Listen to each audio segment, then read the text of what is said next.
વડોદરા શહેરમાં શરૂ થયો છે વરસાદ। વડોદરાના અનેક વિસ્તારમાં વરસાદની શરૂઆત। રાવપુરા, સમા, સયાજીગંજ સહિતના વિસ્તારોમાં વરસાદ પડી રહ્યા છે અને હરણી, આજવા રોડ, વાઘોડિયા રોડ પર પણ અત્યારે વરસાદ। છાણી, નિઝામપુરા સહિતના વિસ્તારોમાં વરસાદ પડી રહ્યો છે। વડોદરામાં આજે વરસાદની શરૂઆત।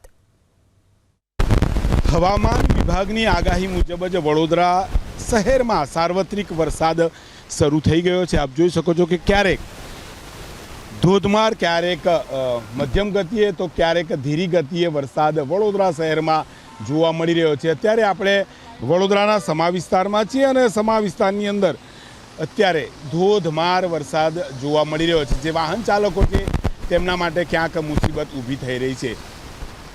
હવે જે હવામાન વિભાગની આગાહીમાં વડોદરા શહેરની અને આસપાસના જે જિલ્લાની વાત કરીએ તો કરજણ, સિનોર, સાવલી, પાદરા, ડભોઈ સહિતના પંથકમાં પણ વરસાદ છે।